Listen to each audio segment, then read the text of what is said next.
Hi my country people, how una dey?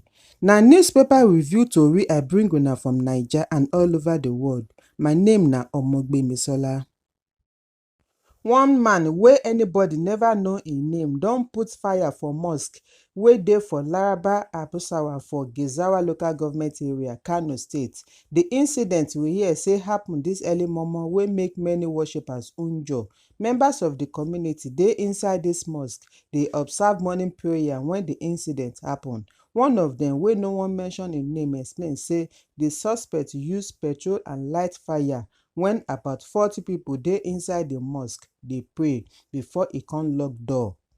E tey before people wey dey outside see chance open door for people wey dey inside dey struggle to break free. Dem don rush about 20 people wey get serious injury go Muritala Muhammed Specialist Hospital for Kano. Dis further tori dey inside the Nation newspaper.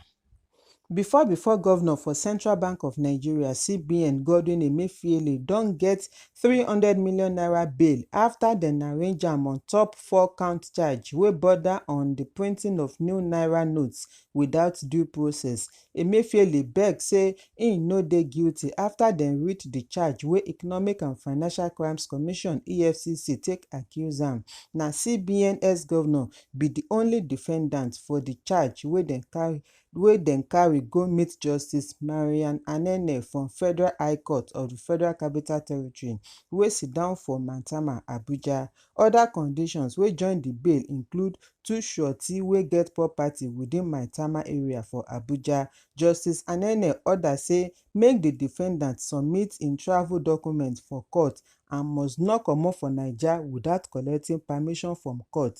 Dis judge adopt the same condition wey Justice Hamza Muazu wey be another judge from the same court wey dey hear im case wey be criminal case. Justice Anene tell Emefiele say e go better if e go fit produce the certified true copies of the documents wey e submit when Justice Muazu grant am bail before she come adjourn the case to May 28. Dis further tori dey inside the Nation newspaper. Inside the we no go gree wey dey go on against electric tariff, federal government don beg labour union make dem no scatter the plan wey dem get to reform the sector. Dis call come after the ten sion wey dey between government and labour unions on top increase for electric tariff. Na the Office of National Electricity Regulatory Commission and Distribution Companies all over Naija, Nigeria Labour Congress (NLC) and Trade Union Congress (TUC) reach to show their anger over increment for electric money. Minister of Power Adebayo Adelabu, when e dey address journalists for State House after the Federal Executive Council meeting yesterday, say labour union get right to protest, dem no fit stop dem, but make dem do am jejely. E say President Bola Tinubu administration sef na lis ten ing government. Adelabu say na everything wey labour dey demand dem don register with federal government, as e also confirm say Tinubu dey work to improve power sector. Dis further tori dey inside Punch newspaper.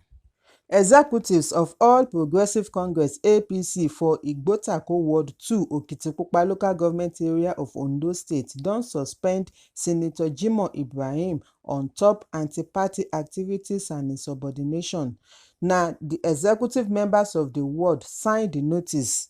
The name of the executives include Omotoye Olushola, Bakere Yusuf, Tory Oboshelu, Oloyinmi Idowu, Borewaye Loyomi, Oladipupo Bose, Akinbobola Seyi, Lawal Babatunde and others. Ibrahim's suspension happened after he lost governorship primary election in the state.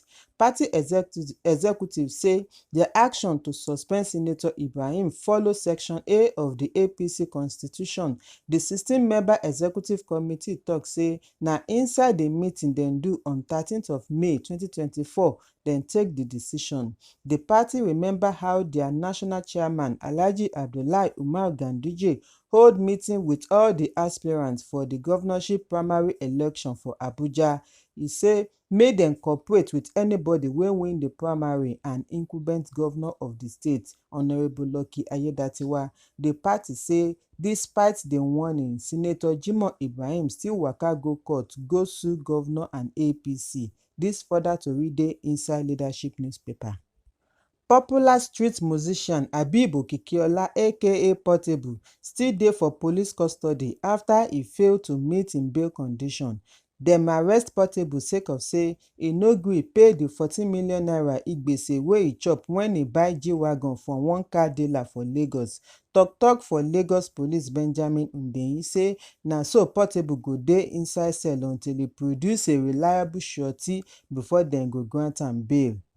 News gather say na Abule Egba area for Lagos dem arrest dis singer after e don escape several times.